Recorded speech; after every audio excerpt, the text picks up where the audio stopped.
peserta yang lain saya ingin menyapa dulu. Ini ada panelis yang pertama, Bapak Moko Wijaya. Apa kabar, Pak?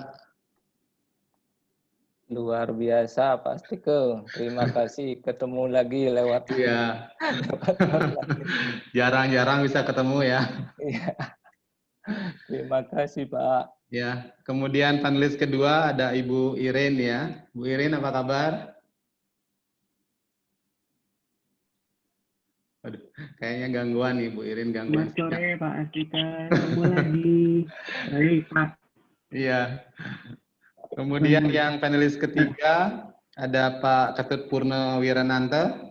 Halo Pak, apa kabar? Selamat sore Pak Astika. Kabar baik. Ya. Terima kasih. Ya, terima kasih. Dan yang panelis keempat ada Ibu Ninyoman Kertawidiawati. Apa kabar, Bu? Halo Pak Astika, kabar baik. Waduh, itu yang di belakang itu sangat menggoda itu. Iya, mudah-mudahan tetap tergoda. Katanya itu obat COVID, jadi teman-teman silahkan. Oke. Baik, untuk mempersingkat waktu ya, karena sekarang udah jam 4 lewat 19 menit ya, jadi kita akan mulai breakout session yang pertama ini. Distinguished speaker, ladies and gentlemen, good afternoon. Thank you for joining us in this breakout session of our 5th webinar series. I'm Imade Astika Parwata. It's indeed a pleasure having you all here in our Green Tourism International Seminar.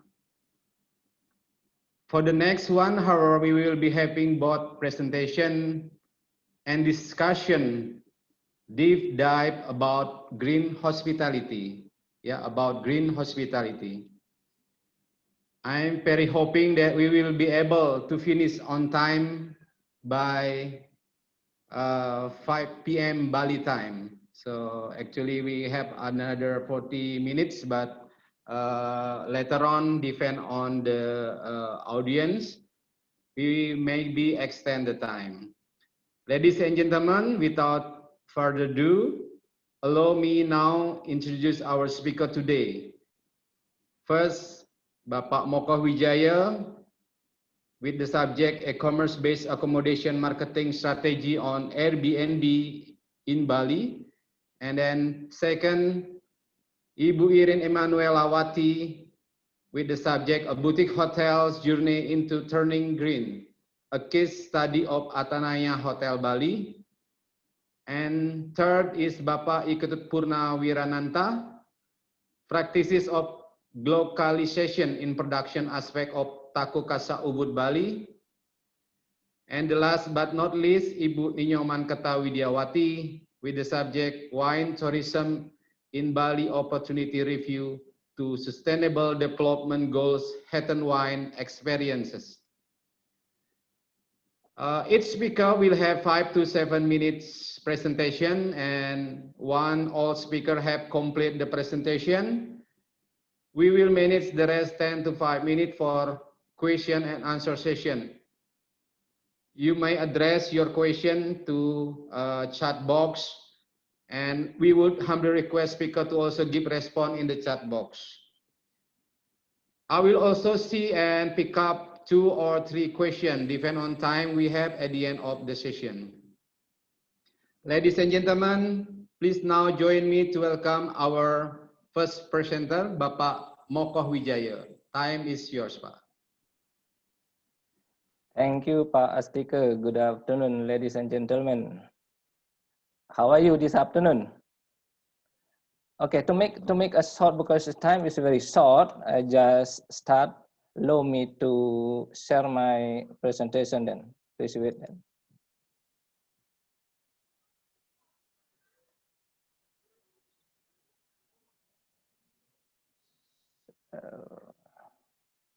Can you see that my screen, please? Yes, already. All right, then. Okay. Please continue. Okay. So actually, this is my research. in related to Airbnb. Okay, let's start then. So my research title is e-commerce based accommodation marketing strategy on Airbnb in Bali. It is case study in a concept of Airbnb is earning your money without owning your property. Okay, I will let you know then what it does it mean by earning your money without owning your property. All right, so the introduction, as we know, the Airbnb site is developed rapidly as part of the online travel agent such as Booking.com, Agoda, Expedia, Hostelworld, and Traveloka.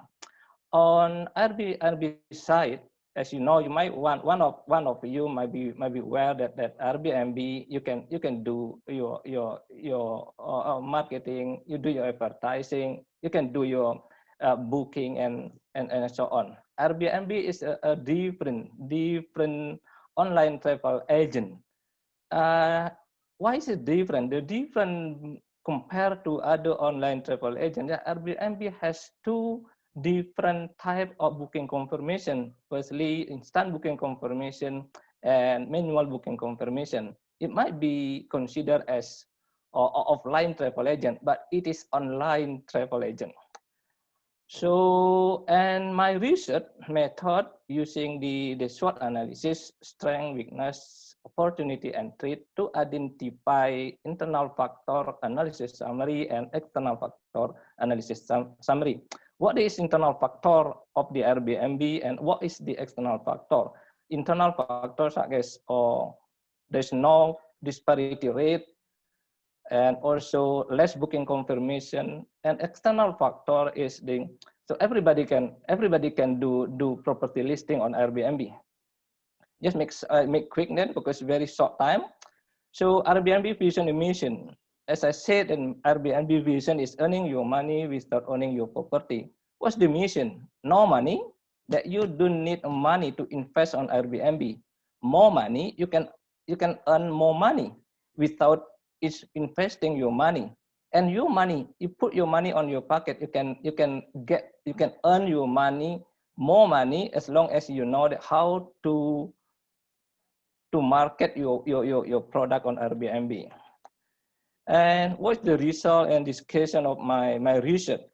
As I said, internal factor, that is the strength and weakness of the Airbnb. What is the strength? Strength is the strength of the Airbnb, like I said before, that the Airbnb has less booking confirmation compared to other booking online booking travel agent.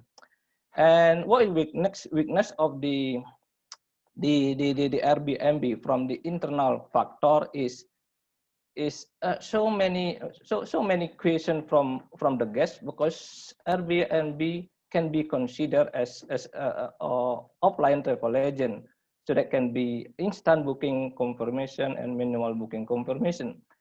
And what is the external factor of the Airbnb from SWOT analysis, which is opportunity and threat? The opportunity, because there are so many chances to give the alternative of the property available. It is different from the online online travel agents such as Booking.com and Agoda and Expedia. All of them are instant booking confirmation, but the Airbnb has a different booking confirmation. As I said, instant and manual booking confirmation. What is the threat of the external factor of Airbnb?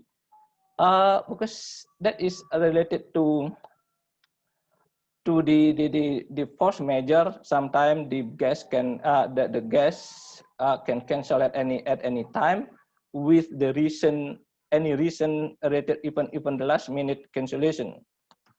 Next, Airbnb position on internal external metric.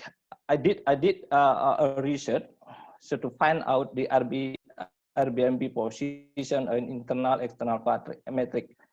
You might know that the position, when we talk about the position in internal external metric, there are 9 cells of of metric, internal, external metric. So the Airbnb position is on the cell 5, which means that the growth and stability, and it's based on my research from 10 respondents who manage and give a service accommodation on Airbnb side.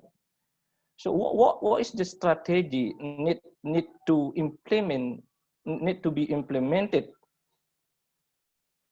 in concerning about the RB position in the international market, so that utilizing the strength and opportunities, and then avoiding weaknesses and treat to manage the strength and opportunities on Airbnb side.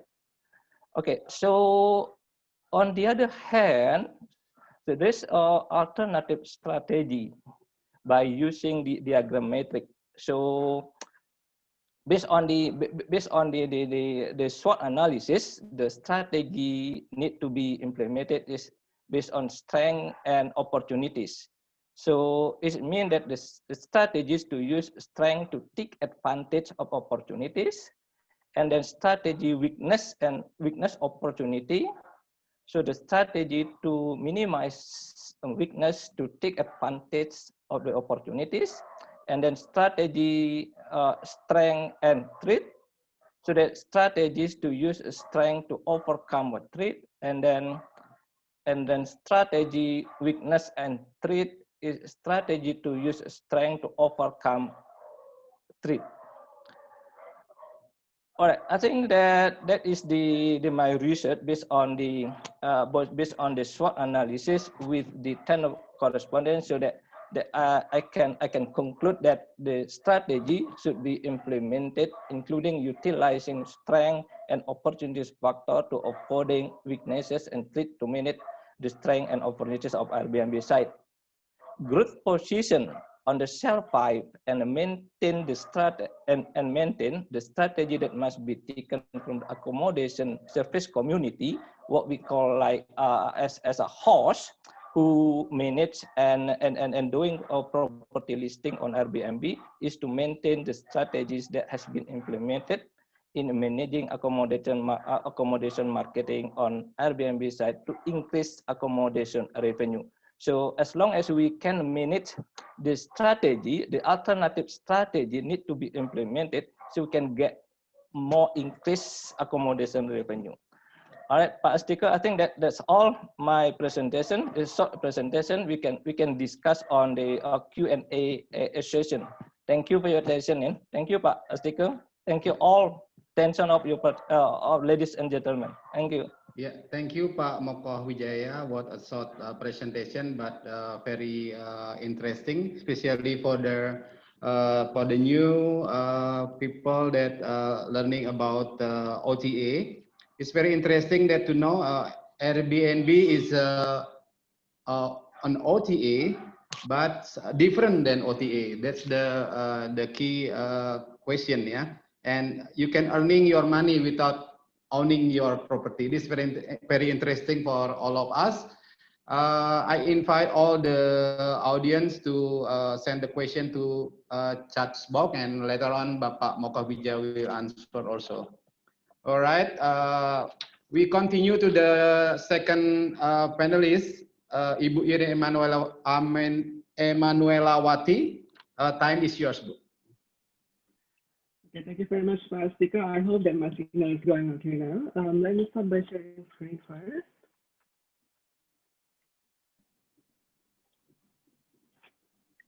Is everything all right? Suaranya kurang jelas ya, Bu. What about now, Pak? Is everything okay? Much better. Much better? Okay, thank you very much, Pak. Okay, good afternoon, ladies and gentlemen. I know that due to the time constraint, let me actually just go guessing with the case study of mine. My PowerPoint this afternoon is called Go Green with Atanaya Hotel. So my name is Irene, and I'm affiliated with the hotel itself. So let me start the PowerPoint presentation by introducing you the greenhouse gas emissions.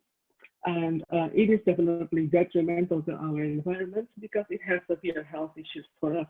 If we inhale toxic gases like methane, carbon dioxide, nitrous oxide, and fluorine, it is also definitely damaging to your lungs. It is polluting the environment. And because the heat of the gases is irradiated back to Earth, it causes global warming and climate change, and it may also cause natural disasters. And if we can see from our graph here, that Indonesia is actually in the orange range of contributing to greenhouse gas emission gases. And this orange color contributes to 1,200 and 3,200 metric tons of CO2 generated to the air. And the big question is, are we really aware of this greenhouse gas emission status? And where does the gas come from? The first one is actually from the energy that we use. For example, machinery, factories, burning fuels, rubbish. And second one comes from the transport. And why do we need transport? Why it's causing the movement of people? And one of the contributors of the transport system is actually tourism. Here I'm discussing tourism and its impact. Tourism involves movement of people. It requires a few means of transport like planes, cars, trains, and it also involves accommodations. I mean, where to stay, because it is impossible to go from Bali to London and not staying anywhere and just come back to Bali the next day. And as previously mentioned, that a well-practiced tourism is intended not only to minimize environmental damage, but also to boost the welfare of the people as well as nurturing the regional development. So according to UNWTO, Ms. Christine Brew, a few hours earlier, it has been claimed that 40% of carbon dioxide emissions generated by the global tourism sector were contributed by hotels and the similar accommodation types such as villas and inns or homestay. And because we're on Gen Y, we're millennials, the good news is that 80% of all tourists want more sustainable travel options, and almost 70% are willing to spend at least 5% more on their travel to ensure it has as low of an impact on the environment as possible.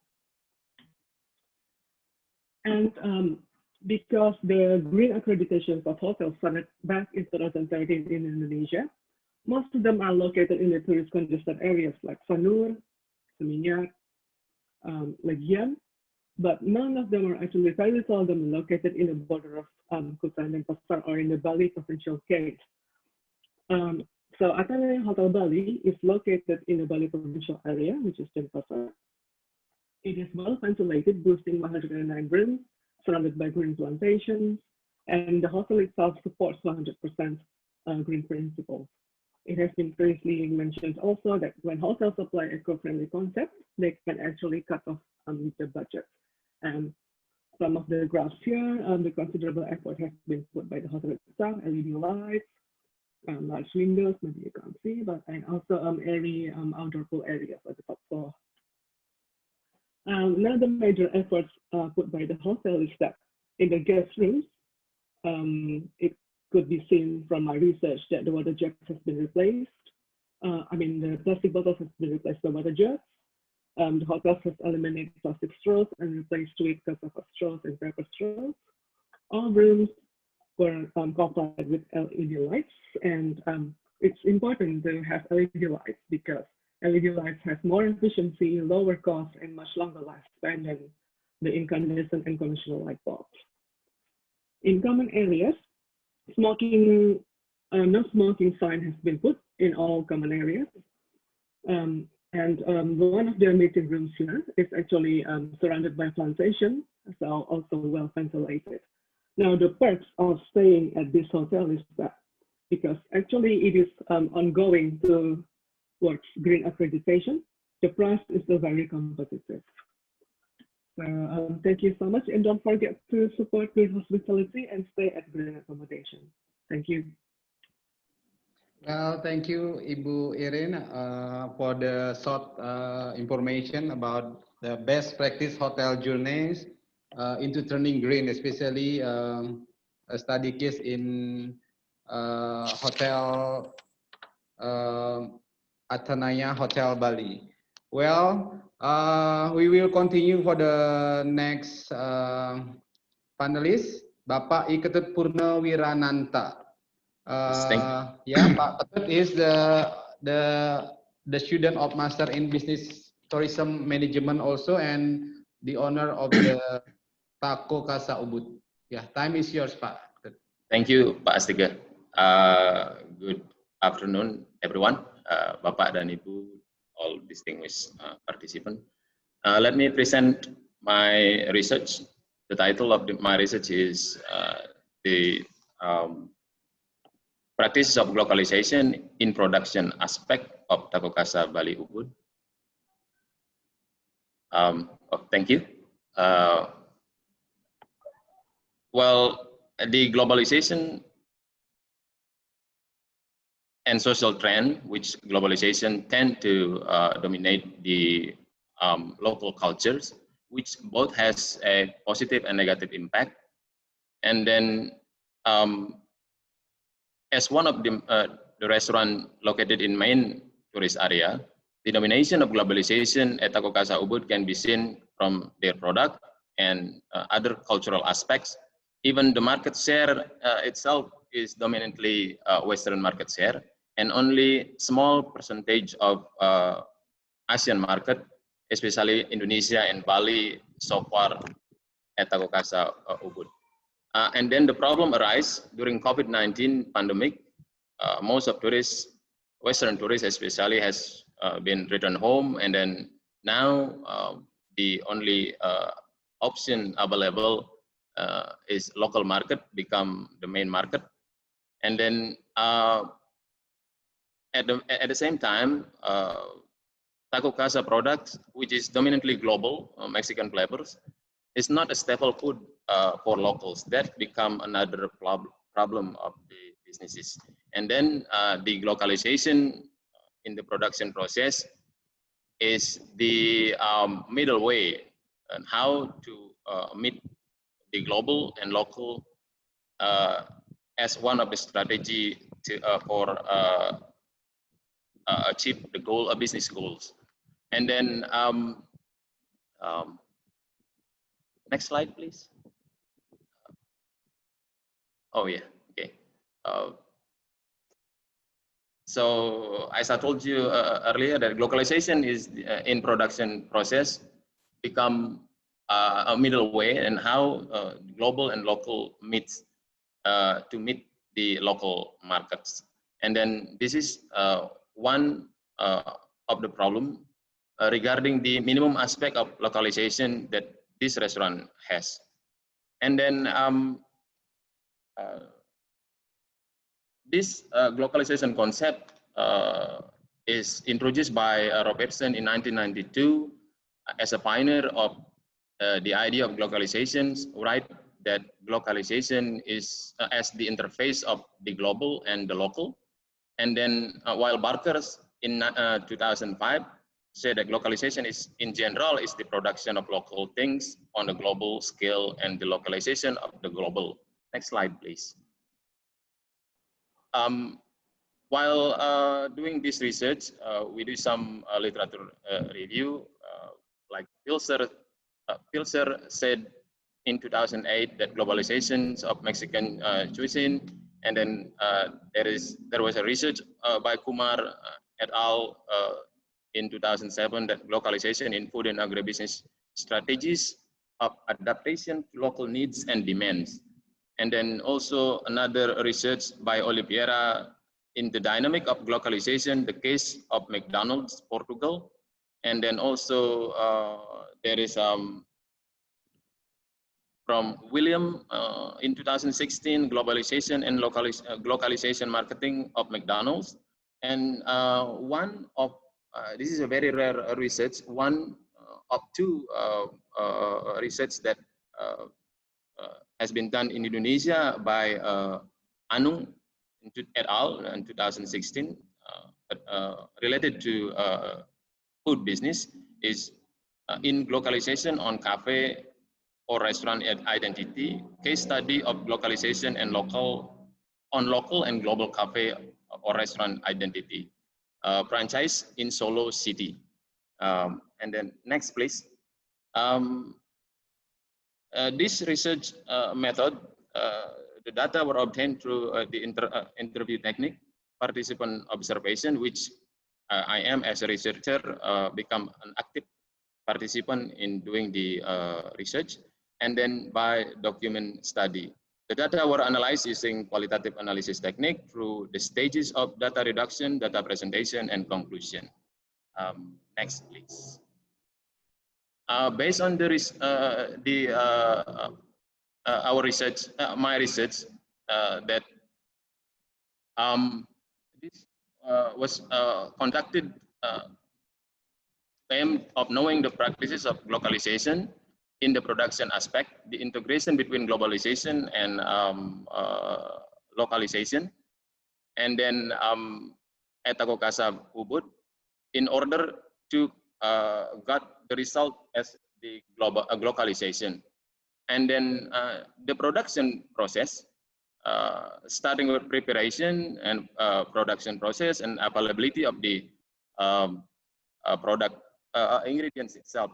At the same time, most of the ingredients nowadays already available locally, but some of them are still imported, as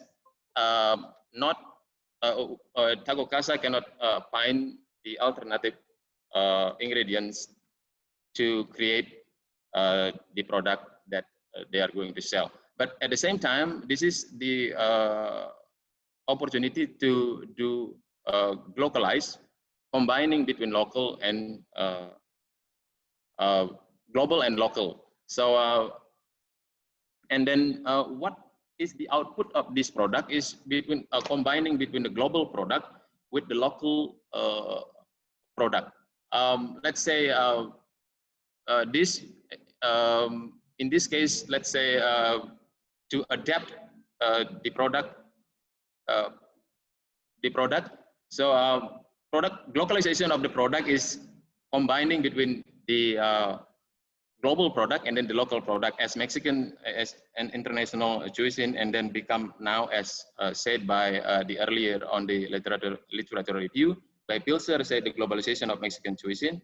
So what we do now, what Takokasa does now to attract the local market is by combining the local to make sure that the flavors of the product meet the local market.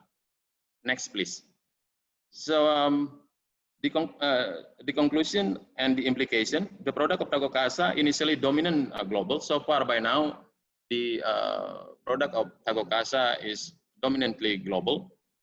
But then because of the globalization, and then become, there will be a product, local dominantly product, and then well-blended local global product, which this will be impact the process of distribution and the consumption. And that will be another, from this research, that what I've been explained from this research, that I need to continue further research on the impact of the localized production process to the distribution process, which include the promotion system and the marketing system and the consumption process of the production caused by the production itself, because the changing product to adapt to attract the local market. I think that's it for maybe next slide maybe. Oh, I think that's it. Thank you, Pak Astika. Terima kasih. Well, very interesting, Pak Ketut Wirananto. Yeah, especially for all of us in tourism sector.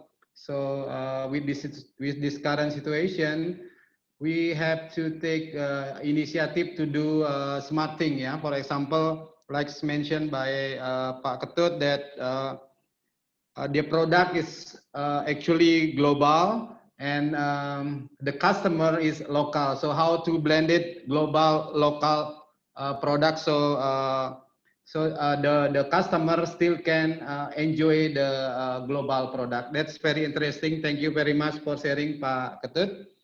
And then next, for the last panelist, the last but not least, Ibu Ninyoman Kertawidiawati. Time is yours, Bu. Okay, thank you so much. I think I will be the last session, which is the most tough session, looking at the condition that everybody already starting to sit down and listen with all the finalists starting at 2 o'clock. Really appreciate that you still here. By the way, Pak Purna, I'm your biggest fan. I'm your repeater customer. I love Taco Casa so much. So you are doing something international and local very nicely. So I would like to present my research actually. So this is a very short journal. And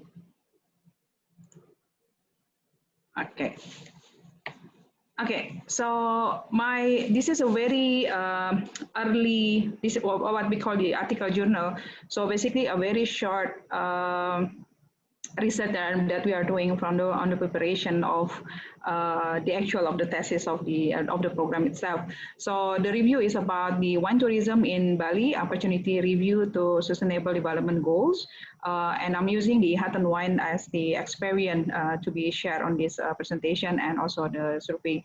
So the purpose of this article is actually to review the opportunity of the wine tourism in Bali with wine experience at supporting the sustainable development goals. The method that I'm using is using the qualitative method, which result of the observation on the document in Hutton wine, data collection carried out on the library technique, as well as participant observation, because I'm also working at the Hutton wines currently, and review the activities of the Hutton wine itself. According to the Carlson, 2007, the wine tourism has been defined as the visitation to vineyard, to the winery, wine festival, and wine show for which grape wine testing or experience attribute to a grape wine region are the prime motivation factor of the visitor. So actually, the wine tourism, it was already being established quite long time, especially overseas. And it was very interesting that to see how a Bali tourism activity, and as well as the Hutton wine itself is already established for 26 years making wine in Bali, but there's no model or there's no setting up yet on the wine tourism itself. So in this research is basically I'm looking at the opportunity of the Hutton wine to be used and as a model of the setting up on the wine tourism in Bali. So if you're looking at this map, so basically Hutton wine is 100% Bali grown and made, meaning that the whole production is really into the green concept. It's from the land to the table. Everything is come in the same line within one company. What's something that's really interesting in Bali is actually in Indonesia actually, that by law, the company who produce alcoholic beverages cannot be the same company who also distribute, meaning that it have to be two different locations, two different company. Bottom line is two tax. That is actually another challenging for the wine tourism activity, because if you compare with the overseas, the wine tourism activities is actually usually at the same place. The vineyard, the cellador, and the everything will be on the same place. So looking at the condition in Bali, in Hutton wine, the vineyard is located in North Bali. They have 45 hectare land on that area that dedicated to grow the vine. To be used as the wine. The winery itself is located in Sanur, and the cellador is also located in Sanur. Different area, as I mentioned by law, but is giving us the idea that if we are doing the wine tourism model, it will be totally different what is comparison in overseas, and it will be interesting to see how this wine tourism is actually can lead another attraction or another destination along the way, if we try to combine this as the package of the wine tourism. The very interesting part, a note for the tourism is actually our vineyard is usually in international grape variant, we're having a 4 season. One harvest is 1 year. So meaning that every year you only have one harvest. In Bali, we are tropical viticulture, meaning that we can have the grape harvest only by 120 days, meaning that we can harvest 3 times. Meaning that as well, that every time the tourists come to the vineyard, they always have grape available. That is something that might be not suitable with other region because of the climate. but it is our strength point later on if we are doing the wine tourism. The winery visit is also another thing. It's very interesting to see the production. Hatanun Winery is using the modern and up-to-date wine making and also the facility. We are the only company in Indonesia who produce wine and using a traditional method of making a sparkling wine. The same method like the champagne making their sparkling wine. So that's something also very interesting to see that how Bali can produce something like that. The Hatan Wine Building, this is the distribution office actually, but in distribution office located in Sanur, they also occupied with certain facility. They have the cellar, which is the cellar is being used for selling the wine and doing the testing. They also have the private dining room that they can also use it for testing, wine dinner and all the activity. They even have 2 classrooms that they can use also for the activity for private testing and etc. So considering the facility is being there already, it's a matter of welcoming the guests and doing the private testing. They even have the Hatan Education Center. The Hatan Education Center is focusing on the wine and spirit knowledge program from basic to international level, meaning that the edu tourism is also can be applied on the wine tourism. It's part of the education from how to grow the grape into making and how to actually selling and testing the wine. So it's a very compact facilities that the Hatan Wines already have. So the result of the review is basically there's a huge opportunity for developing wine tourism experience in Hatan Wine. It showed the potential to support the sustainable development goals, especially on the responsibility, production and consumption. It was included in SDGs 12 and also life on land SDG 18. Okay, so the implication, I believe this pre-elementary research it will be a guidance to a real research comparison of the theory and also a couple of the model and also the wine tourism research that already being done overseas to be able to shape the model of the wine tourism in Bali. There will be something that very interesting, another opportunity for Bali to offering something new instead of whatever that we already have. I believe giving opportunity to the tourists is more accessible. It will be helpful for the whole tourism activity and attraction also from Bali. That's it, Pak Astika. Thank you so much for the opportunity. Back to you. Thank you very much, Ibu Widya. It's very interesting, yeah, because what I take note some point is Hatan Wine has a very compact facilities, starting from the land into the table. So I hope one day I can enjoy the wine also there. Ladies and gentlemen, that's all the finalists that already present.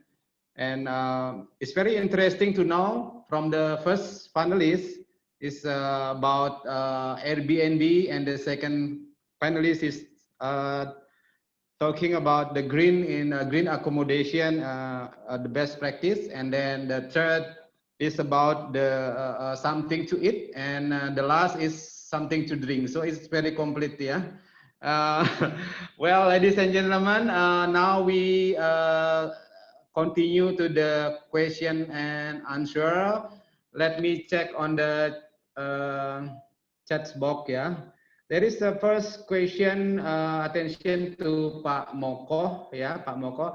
Are you also doing research on how Airbnb taking portion on the whole accommodation performance?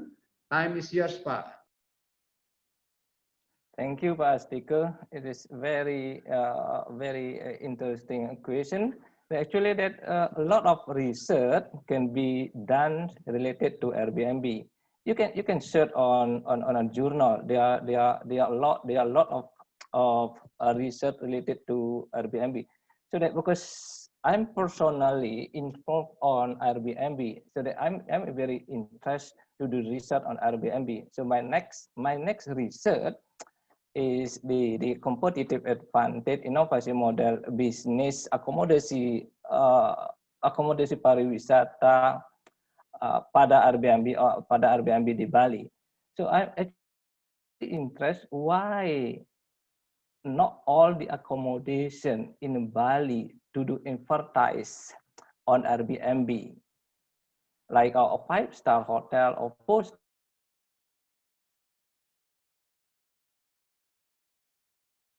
Did you advertise your Neo-Legian hotel on Airbnb? I think they don't. So that is very interesting interesting research need to be they all of mostly all 5-star hotel, 4-star hotel doesn't want to advertise on Airbnb, only want to do advertise on Booking.com, Agoda, Expedia. That is actually that's very interesting research. I invite all of you, ladies and gentlemen, to do research on Airbnb, so we can do a research together then. Thank you, Pak Astika. That is my my answer. I hope we can Thank you, Pak Moko, can for meet the the answer. Yeah. Thank you. Yeah, thank you very much, Pak. And then second question, attention to Ibu Irene. Is there any green certification apply in Indonesia? And if it is, who run it and what qualification that they use? Ibu Irene still here? Ya Pak, I'm sorry I have to turn off the video karena signalnya jelek sekali ya. There is actually green certification itu, it has started since 2013 di Indonesia, and actually the first hotel that accepted it was back in Sanur.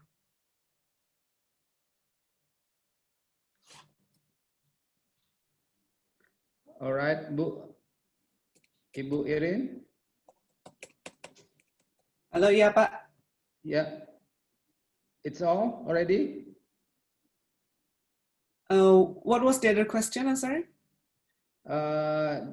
Yeah, there are green certification apply, and then who run it and what qualification that they use? Menteri ada itunya.